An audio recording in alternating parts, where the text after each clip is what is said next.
기도하고 말씀토록 하겠습니다.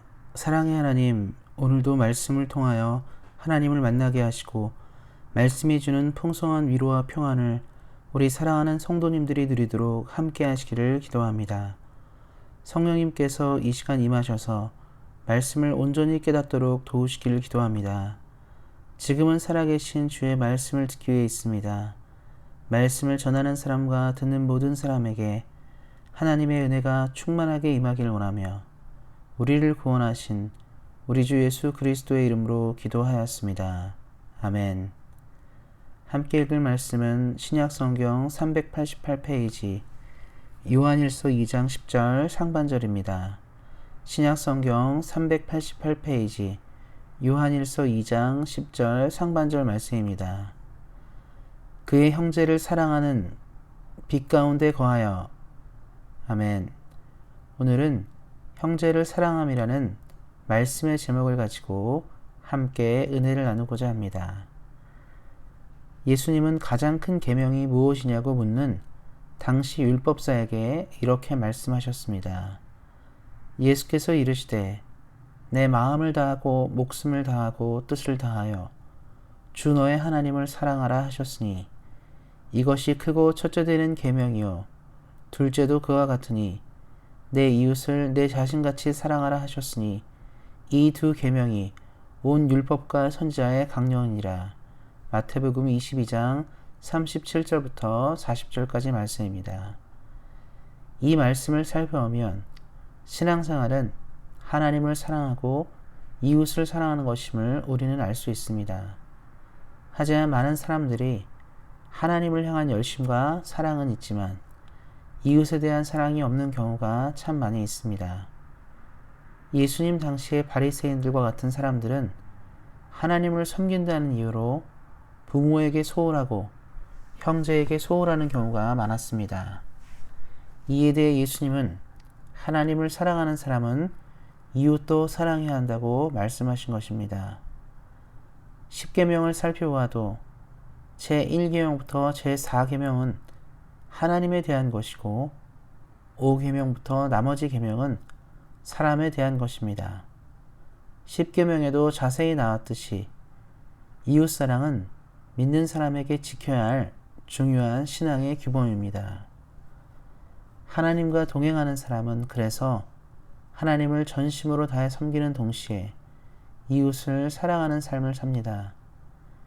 이것이 균형을 잃은 사람은 엄밀히 말하자면 하나님과 동행하는 인생이라고 말할 수 없습니다. 그렇다면 이웃을 사랑한다는 것은 무엇을 의미하는 것일까요? 누군가를 사랑한다는 것은 상대방을 이해하고 품어주는 것을 의미합니다. 사랑하는 우리 성도 여러분들은 모두 자녀들을 사랑하실 것입니다. 어떻습니까? 마음에 들지 않게 행동해도 부모의 기대에 미치지 못해도 여전히 사랑합니다. 자녀에게 내 삶의 모든 것을 주어도 아깝지 않기 때문입니다. 자녀들에 대해서는 우리는 더 이해하려고 품어주려고 애씁니다.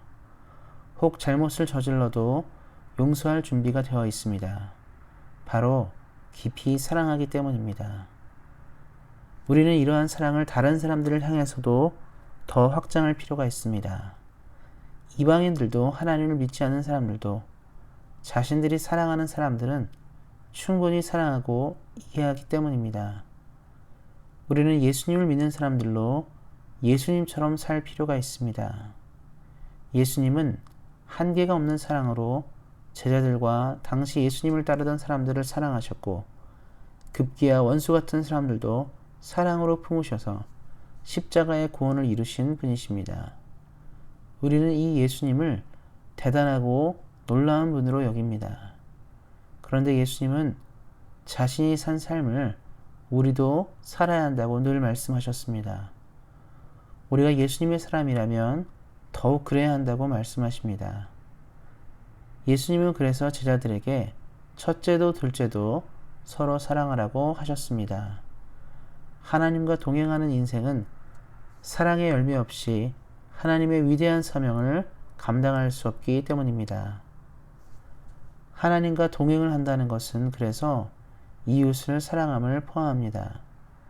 초대교회의 성장과 발전은 교회가 더 세련된 프로그램을 운영해서 된 것도 아니고 교회가 돈이 많아서 사회사업을 많이 해서 된 것도 아닙니다.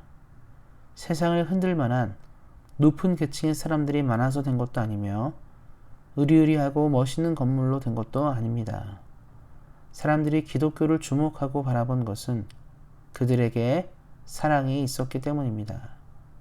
그리스도인들을 통해 만나는 하나님과 예수님의 향기가 믿지 않는 사람들을 감동시켰기 때문입니다.